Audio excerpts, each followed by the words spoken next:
and if it's of Shakespeare in his lifetime. So there's a great enigma about Shakespeare portraits. And anyway, this is just a celebration of a great poet.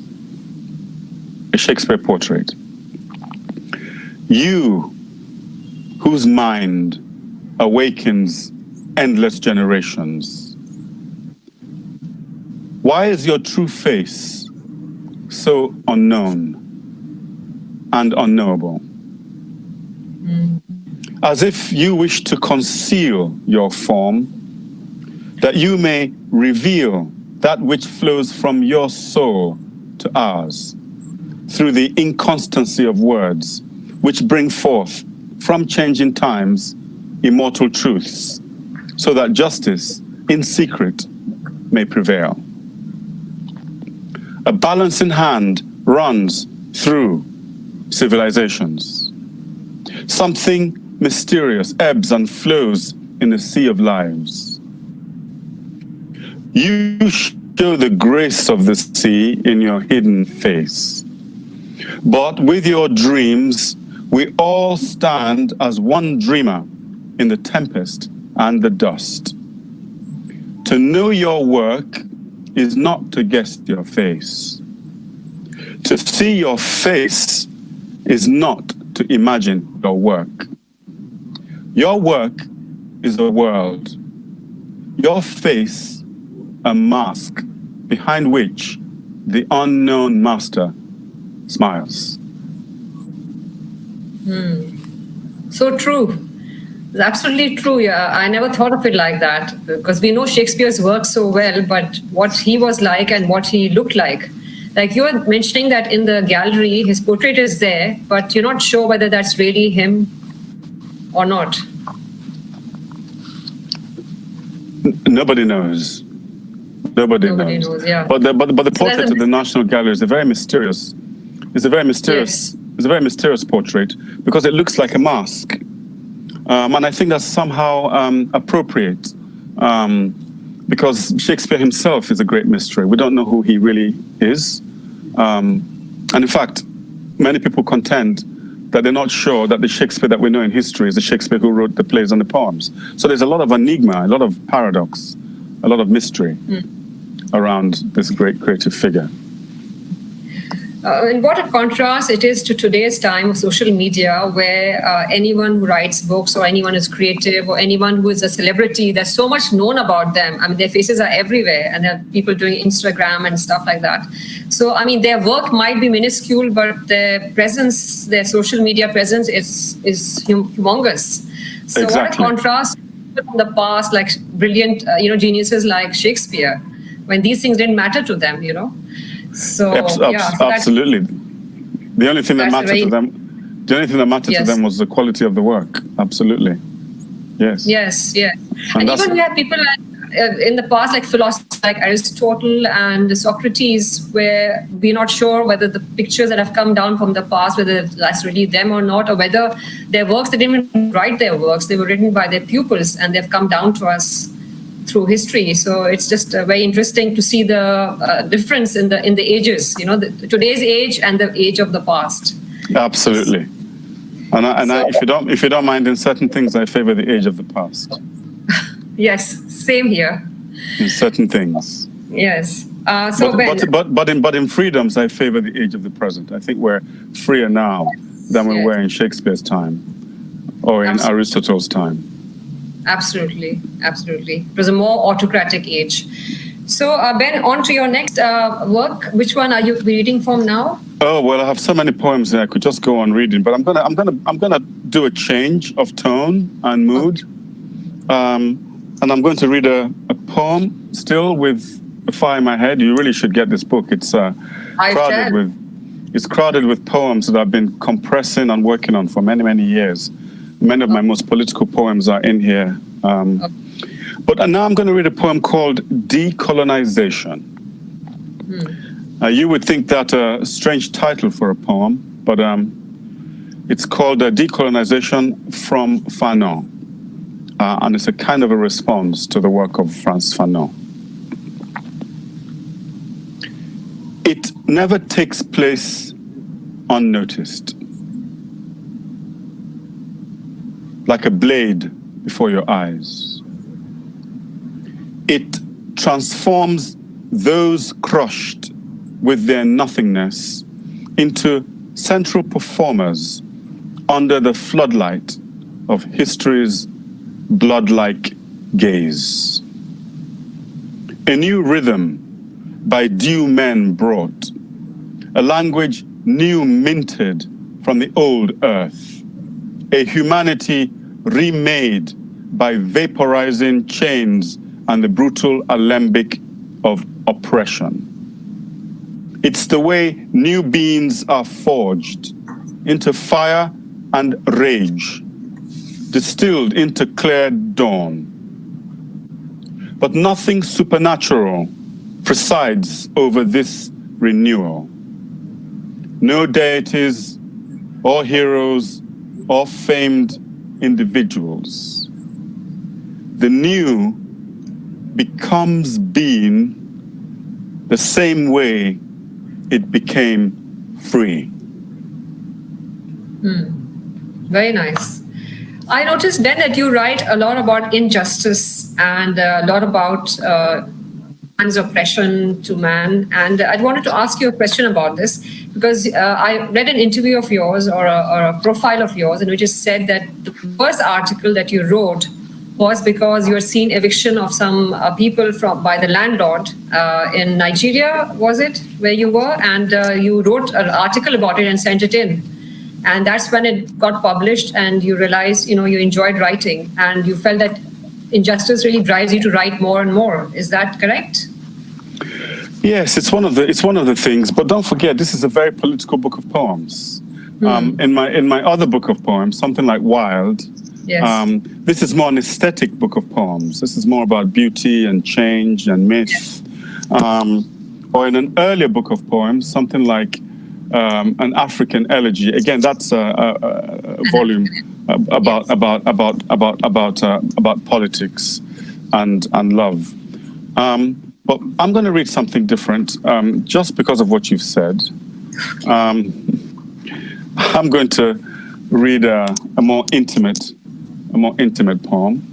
Okay. And this one is called The Core, and it's from Wild, a book of mine called Wild, which was published in 2012.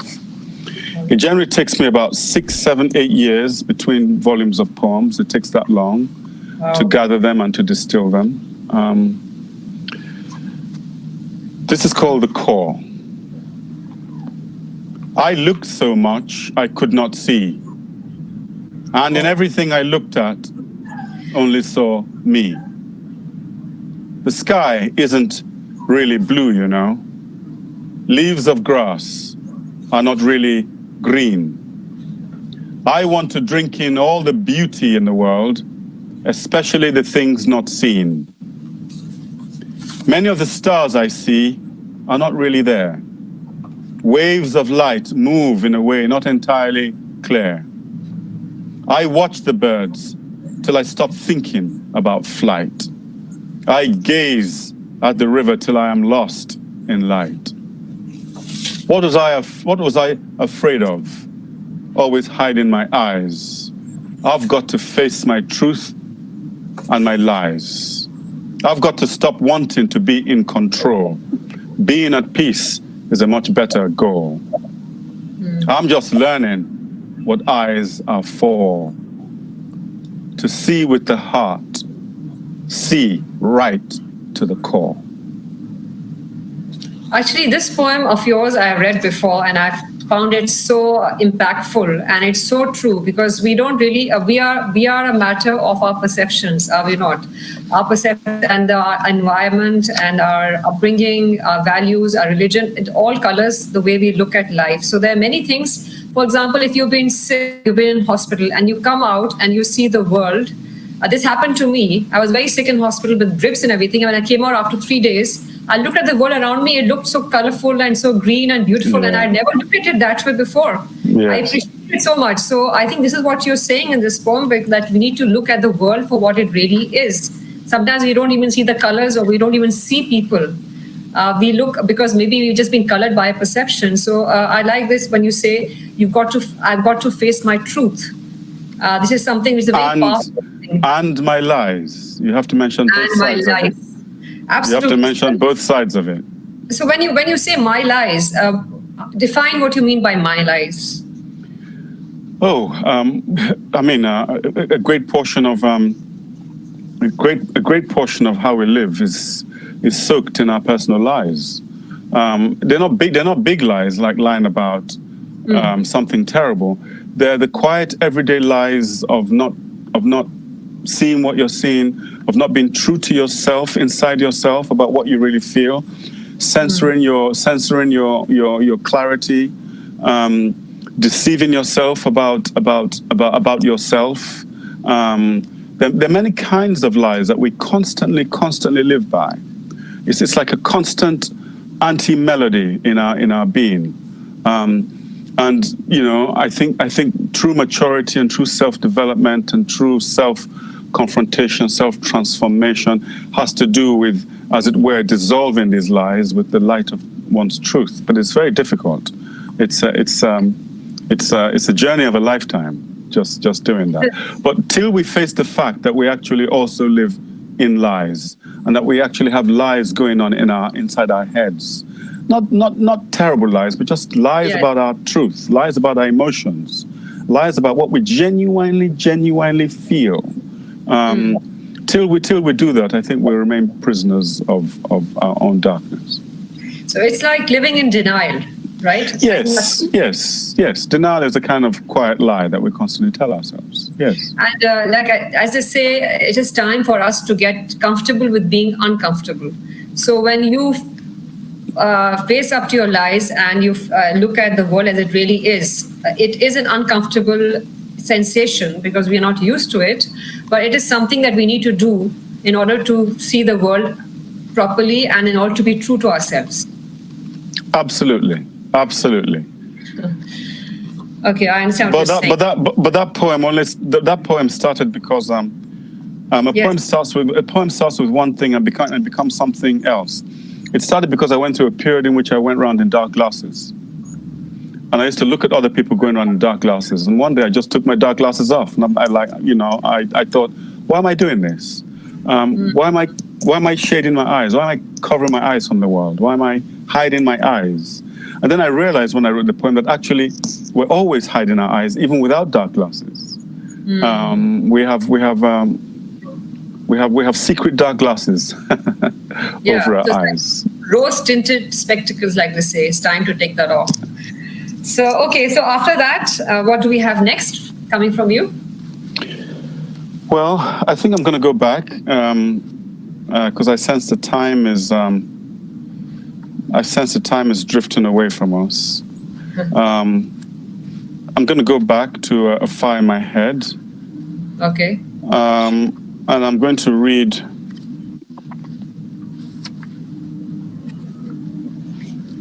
a poem that was written towards the beginning of the pandemic, the global pandemic. And it's a poem called Closed, Still Open.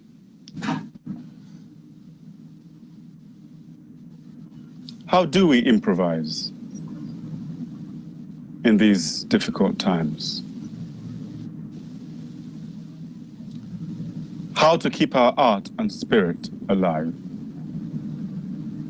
We have to find a new way into the future that is better than the way of the past. Perhaps now, like children who have woken the kraken from the deep, we'll learn which laws of life to keep. No more can we blame God or the gods. We are the evil that keeps on coming back to us.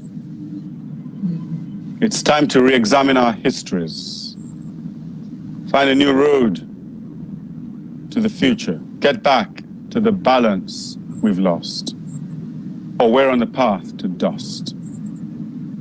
Our past has led us here. but to have a radiant future, a new consciousness. A new consciousness is needed. Something brave beyond fear. This must be the time of awakening. The Kraken is here. Can we in these times improvise? Upwards our dreams must we revise. Very nice. When you say we must re-examine our histories, I found that very interesting, apart from many other things. When you say re-examine our histories, what do you mean by that? Well, that doesn't need to be terribly unpacked. I think it's self-evident. You know, we take our histories as given, but our histories are not given. Our histories are coiled spaces of constant interpretation. We need to look at our histories. We need to look at how we got here. Do we like this place where we are? If we don't like it, then we need to examine how we got here. We need to understand what got us here in order to understand how to get from here to the place that we want to get to. Again, it's part of that same denial that we talked about, that same lies. And history is full of lies. This is what I was trying to ask you, because there are many times when you find history, there's a distortion in history that we read in our textbooks and which we read through life. And history, like they say, is always written by the victor. But now in the age of when you have Google at your fingertips and you have a lot of information there, there is really no reason why we cannot re-examine our histories, as you say. And we should, in our part of the world as well as everywhere else, we should, because that will help us get back the balance that we have lost, as you mentioned in this poem. And you've come back to the theme of the ship that has lost its balance, like which you had mentioned earlier, right? Absolutely. So that is a recurring theme in your poetry, that we are out of sorts. We are not in balance with nature. We're not in balance in the world. We have to redress this imbalance. And we're not in balance with ourselves, Maheen. Oh, yeah, of course. It's not just the world.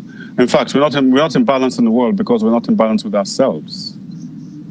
So when you say we're not in balance with us,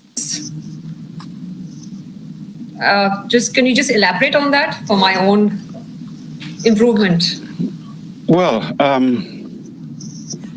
goodness, this is a big subject. It's a big subject. If you could just give me the gist of it. Well, do we know who we are? Do we know what we are? Do we know the wonder of what we are? Why are we where we are? Are we living the truth of our possibility? Are we living the truth of our current history? Are we making our contribution honestly to our times? Are we supporting lies? Are we being convenient?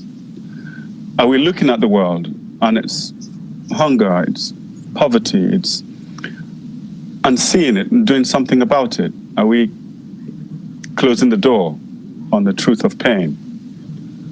Are we closing the door on the truth of our own inner pain? Are we living our lives? Are we living the lives that other people have told us to live, taught us to live? Are we living other people's dreams? Are we living other people's ideas of a life? Are we walking our own way? So many questions. It's what poetry does. Absolutely. I think Oscar Wilde said something similar, that most people are other people's ambitions and ideas and thoughts. And I don't remember the exact quote, but something to that effect. And you are saying the same thing. And you're absolutely right. These are questions, hard questions that we should ask ourselves. And it comes through in poetry beautifully, because you are asking the question that we all have somewhere in the back of our minds, but we don't face up to it. Like you're talking about facing up to it and owning the kind of truth that you should be facing and not living in denial. It's what poetry does. It asks strange and awkward questions with an inflection of beauty and a magic meter. It's what poetry does. It does it indirectly most of the time. But sometimes it takes the mask off and speaks, and then goes back and puts the mask on. The mask of poetry. Okay, wonderful. Thank you so much. How are we doing for time? I think we are supposed to be ending now. I've just been given. Good. So this is a lovely place to stop. So thank you so much for your wonderful, giving us the privilege and the honor to listen to you reciting from your work, from your fabulous body of work. I have brought in this session, and I shall ponder over the questions that you brought up in your poems while I get back to real life. And thank you so much for your time and for reading so beautifully, and hope to see you again at KLF very soon. Maheen, it's been a real pleasure. Take care of yourself. Thank you. Bless. You too. Bless. Okay. Bye-bye. Bye-bye.